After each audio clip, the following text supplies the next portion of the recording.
দার্জিলিংয়ে ঘুরতে যাওয়ার মূল উদ্দেশ্যই কিন্তু কাঞ্চনজঙ্ঘা দর্শন। ঘুম থেকে উঠে সকালবেলা কাঞ্চনজঙ্ঘা হোটেল থেকে দেখেছিলাম, এবার কিন্তু কাঞ্চনজঙ্ঘা ভিউ পয়েন্ট থেকে কাঞ্চনজঙ্ঘা দেখার পালা, তাই সকালে উঠে বেরিয়ে পড়লাম। মেলায় চলে এসেছি। এই যে রোদ উঠেছে সুন্দর, এখানে সব ঘোড়া দাঁড়িয়ে রয়েছে। এখন ভিউ পয়েন্টে যাব, আর রাস্তার পাশে ওরা নিশ্চিন্তে ঘুমোচ্ছে। এই যে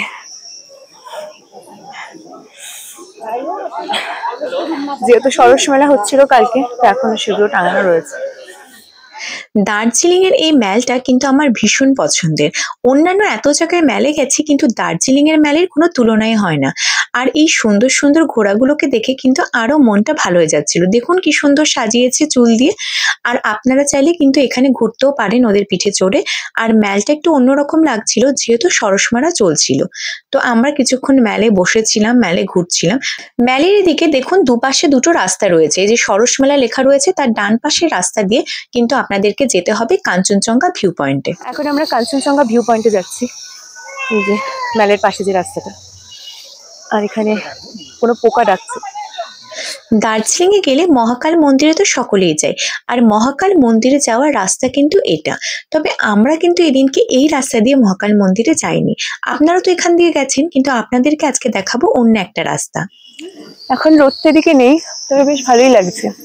এই রাস্তা ধরে হেঁটে এখন আমরা ভিউ পয়েন্টটাতে যাবো, তারপর ওখান থেকে কাঞ্চনজঙ্ঘা দেখে ঘুরে তারপর এখন ফিরবো আবার হোটেলে।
এই যে কাঞ্চনজঙ্ঘা ভিউ পয়েন্ট, বৃহৎস সুন্দর লাগছে আজকে কাঞ্চনজঙ্ঘাটা। এই যে এখন রয়েছি কাঞ্চনজঙ্ঘা ভিউ পয়েন্টে। আজকে সোমবার 10ই নভেম্বর 2025। কাঞ্চনজঙ্ঘা একটু আগে দেখা গেলে এখন আবার হালকা হালকা মেঘে ঢাকছে। আর এই রাস্তার পাশেই ভিউ পয়েন্টের অপোজিটে একটা খুব সুন্দর ফুল দেখলাম। এই যে ফুলটা আপনাদেরও দেখায়, খুবই সুন্দর লাগছে ফুলটা দেখতে। দেখুন কালারটা এত সুন্দর, খুব সুন্দর। এই রাস্তার পাশে রয়েছে। এখন খুব সুন্দর রোদ উঠেছে। হোটেল দেখার পর আমরা এই যে ভানু ভবনের এখানটাতে রয়েছি। কাঞ্চনজঙ্ঘা এখন মেঘে ঢেকে গেছে। তো এই রোদটা এত ভালো লাগছে শীতের সকালে,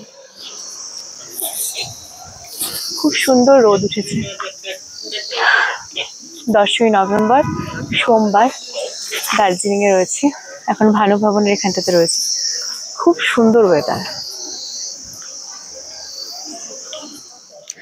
এই যে দূরে দেখা যাচ্ছে ভানু ভবন, আর এই ভানু ভবনের পাশ দিয়ে কিন্তু একটা রাস্তা রয়েছে যেটা কিন্তু যাচ্ছে মহাকাল মন্দিরের দিকে। তো আজকে আপনাদেরকে এই রাস্তা দিয়ে নিয়ে যাব। তার আগে ভানু ভবনের দিকটা একবার ঘুরে আসি। এই যে ভানু ভবন, এখন যাব, দেখা যাক ঢুকতে দেয় কিনা। তো ভানু ভবনের ভিতরে এখন যাব।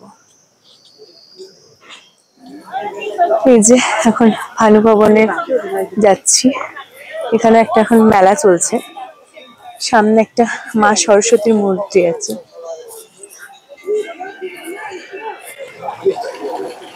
এই যে ভানু ভবনের বাইরে খুব সুন্দর স্ট্রাকচার রয়েছে। এখানে সরস্বতী মায়ের মূর্তি, আর দুদিকে এরকম ফাউন্টেন রয়েছে। আর এখন একটা মেলাও চলছে এখানে।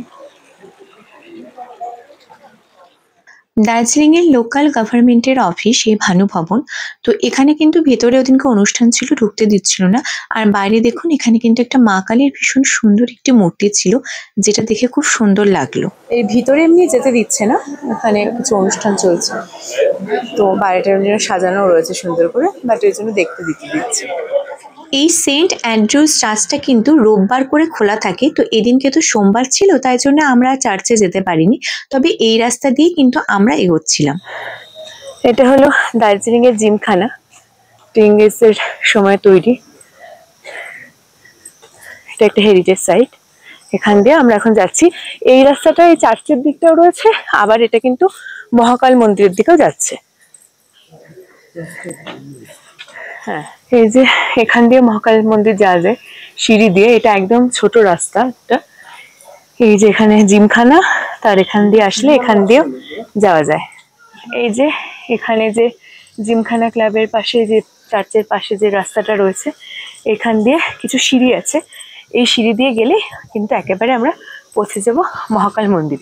তো এদিক দিয়ে তো কখনো যাইনি, এবার অন্য জায়গা দিয়ে যাচ্ছি। তাই এই যে এরকম গলি রাস্তা, এখান দিয়ে আমরা যাচ্ছি মহাকাল মন্দির।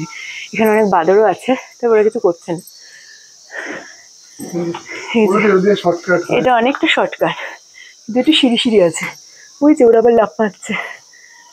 আমরা তো কিছুটা সিঁড়ি দিয়ে এলাম, কিন্তু এখান দিয়ে আরো কিন্তু সিঁড়ি রয়েছে মহাকাল মন্দিরে যাওয়ার জন্য। ওদিকটা যেমন প্লেন, এখানটাতে সিঁড়ি রয়েছে, এখানে একটা ঘন্টু বসে আছে। তো এসছি যখন যাচ্ছি, কিন্তু যারা সিঁড়ি অ্যাভয়েড করতে চান তারা ওই দিক দিয়ে আসবেন। এখান থেকে পুরো ভানু ভবনটা দেখা যাচ্ছে। আমরা এখন এই মহাকাল মন্দিরের এই সিঁড়িটাতে দাঁড়িয়ে রয়েছি। এই যে আমি উঠছি।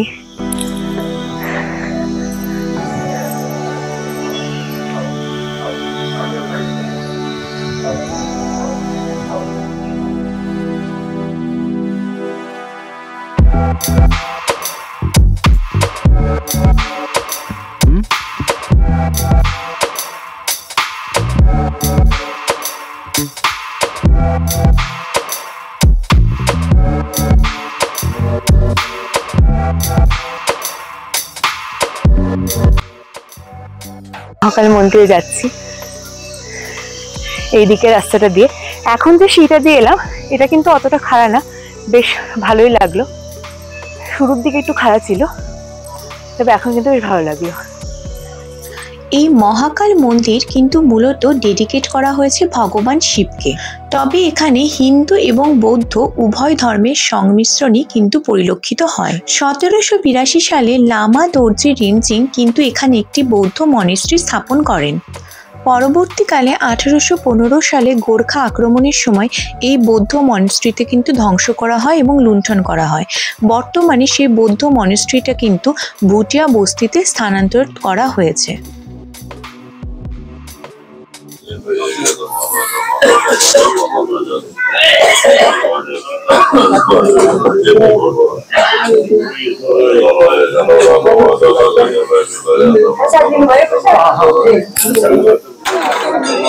মহাকাল মন্দিরে অনেক বছর পর এলাম, এত ভালো লাগছে। আর এই যে মন্ত্র উচ্চারণ হচ্ছে, এটা এতটা সুন্দর, জায়গাটা এত পবিত্র, খুব ভালো লাগে। এই মন্দিরে 3টি শিবলিঙ্গ রয়েছে, যেটি ব্রহ্মা, বিষ্ণু, মহেশ্বর এই 3 জনের প্রতিনিধিত্ব করে। শিবলিঙ্গের পাশাপাশি এখানে বৌদ্ধ মূর্তিও কিন্তু দেখা যায়। এই মন্দিরে একজন হিন্দু পুরোহিত এবং একজন বৌদ্ধ ভিক্ষু পাশাপাশি কিন্তু ধর্মীয় আচার অনুষ্ঠান পালন করে এবং ঈশ্বরের কাছে প্রার্থনা করে। দার্জিলিংয়ে অবস্থিত এই মহাকাল মন্দিরটি একই সঙ্গে হিন্দু এবং বৌদ্ধ উভয় ধর্মের মিলন ক্ষেত্র। এখন রয়েছি মহাকাল মন্দিরে, খুবই ভালো লাগে যতবার এখানে আসি মহাকাল মন্দিরে। তো সুন্দর পরিবেশটা, খুব ভালো লাগে।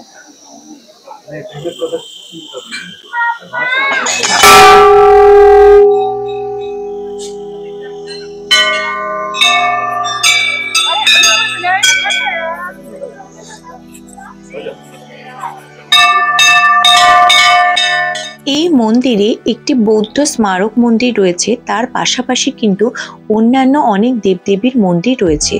এখানে দেবী দুর্গা, দেবী কালী, গণেশ, কৃষ্ণ, রাম সহ অন্যান্য অনেক ছোট ছোট মন্দির কিন্তু চারিপাশে রয়েছে। এই যে দেখুন, এখানে রয়েছে কিন্তু মা কালীর একটি মন্দির।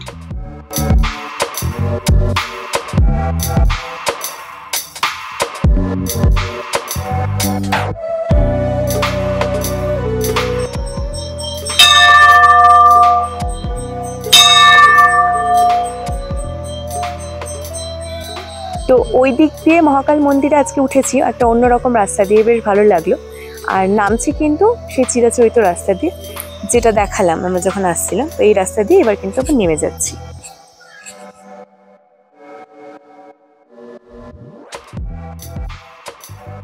যে এই রাস্তাটা দিয়ে সাধারণত সবাই মহাকাল মন্দিরে আসে। আমরা এর আগের বার এসেছিলাম, তো এবার তো আমরা ভানু ভবনের ওখান দিয়ে এসেছি, নামার সময় এদিক দিয়ে আসছি। তো এখানে যে সিঁড়িগুলো রয়েছে, তারপরে যে ওঠাটা, তার থেকে কিন্তু ওদিকটা বেশি ভালো। পরে যখন নামলাম তখন মনে পড়লো যে এদিকে কিন্তু উঠতে একটু হাঁটুতে লাগে, কিন্তু ওদিকে সিঁড়ি থাকলেও ওদিকে সিঁড়িগুলো কিন্তু ভালো। কয়েকটা সিঁড়ি রয়েছে খাড়া, তারপরে কিন্তু বেশ ভালো। চাইলে ওই দিক দিয়েও আসতে পারেন আপনারা। মহাকাল মন্দির দর্শনের পর চলে এসেছিলাম আবার মেলে। ভাবছিলাম হোটেলে ফিরে যাব, কিন্তু ভীষণ খিদে পেয়ে গেছিল, তাই চলে এসেছিলাম গ্রিনারিসে ব্রেকফাস্টের জন্য। কেভেন্টার্সে যাবো ভেবেছিলাম, কিন্তু ওদিনকে খুব ভিড় ছিল, তাই জন্য গ্রিনারিসে এসেছিলাম। প্রতিটা টেবিলেই কিন্তু স্ক্যানের সিস্টেম আছে, সেখান থেকে আপনারা মেনু কার্ডটা দেখে নেবেন আর আপনাদের পছন্দসই মেনু কিন্তু অর্ডার দিয়ে দিতে পারেন। তো আমরা ওদের এই স্পেশাল প্ল্যাটারটা অর্ডার দিয়েছিলাম, আর কিন্তু পর্ক একটা সাব অর্ডার দিয়ে দিয়েছিলাম। তো ভীষণ ভালো ছিল খাবারটা খেতে, আর ভীষণ খিদেও পেয়ে গেছিল।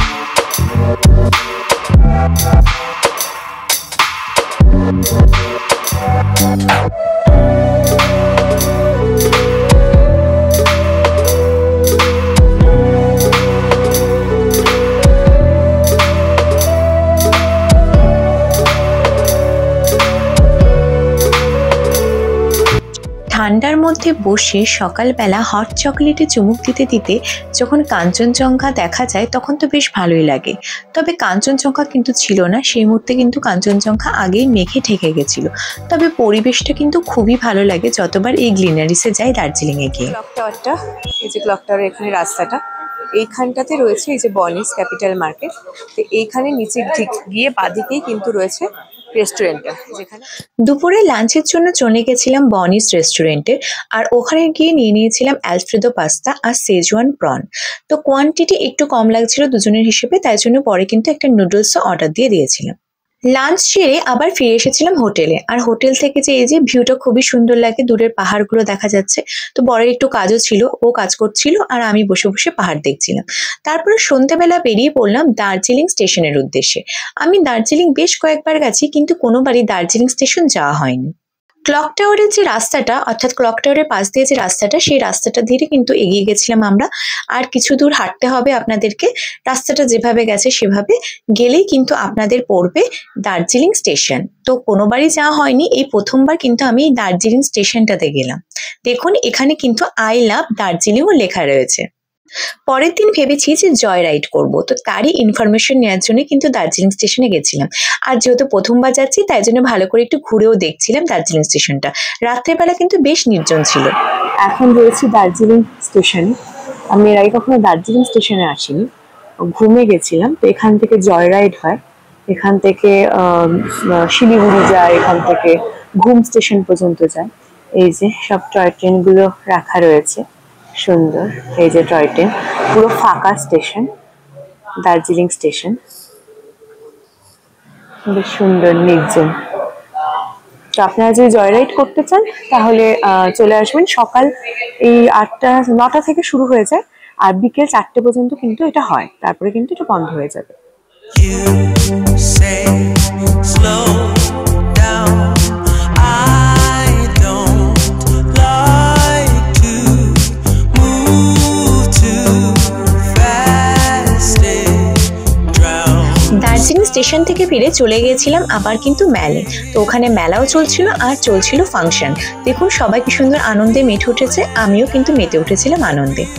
পরের দিন দার্জিলিংয়ে কোথায় কোথায় গেলাম, কি করলাম, সেই সমস্ত থাকবে পরের ভিডিওতে। যদি ভিডিওটি আপনাদের ভালো লেগে থাকে তাহলে অবশ্যই চ্যানেলটিকে লাইক, শেয়ার এবং সাবস্ক্রাইব করবেন।